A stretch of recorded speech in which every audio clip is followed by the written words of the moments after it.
2026ல நம்ம எல்லாருமே முக்கியமா செய்ய வேண்டிய 3 நல்ல விஷயங்களா பார்க்கலாம் வாங்க. அது என்னன்னு பாக்குறதுக்கு முன்னாடி உங்களுக்கு முருகனை பிடிக்கும்னா இந்த வீடியோ லைக் பண்ணிட்டு இந்த சேனலையும் மறக்காம சப்ஸ்கிரைப் பண்ணிடுங்க. அப்படியே கமெண்ட்ல ஓம் முருகா சரணம்னு கமெண்ட்டும் பண்ணிடுங்க. 3வது முக்கியமான விஷயம் என்னன்னா, உங்களை பெற்ற உங்க அப்பா அம்மாவுக்கு நீங்க எப்பவுமே உண்மையா இருங்க. அவங்களை எந்த ஒரு விஷயத்துக்காகவே விட்டு கொடுத்துறாதீங்க. குறிப்பா அவங்க கிட்ட பொய் சொல்லாதீங்க. எப்பவுமே உங்களுக்கு பிள்ளையாரோட ஆசீர்வாதம் இருக்கும். இதை நீங்க 2வது முக்கியமான விஷயம் என்னன்னா, எல்லா உயிரும் முன்பிட்டு வளரும், எல்லா உயிரும் சமம்தான் நினைக்கணும்.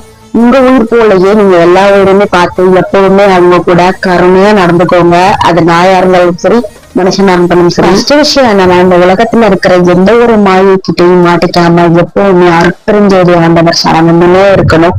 ஏன்னா ஆண்டவர் நம்மள எப்பவுமே பார்த்துட்டு இருக்காரு. அதனால எந்த ஒரு விஷயத்திலையும் போய் மாட்டிக்காதீங்க. நம்ம ஆண்டவர் சொன்ன நல்ல விஷயங்கள் எல்லாத்தையுமே இந்த சேனல்ல கூடிய சீக்கிரம் வீடியோவா பார்க்கலாம். அதுக்கு நீங்க ஓம் சிவகுரு சேனல்ல சப்ஸ்கிரைப் பண்ணிடுங்க.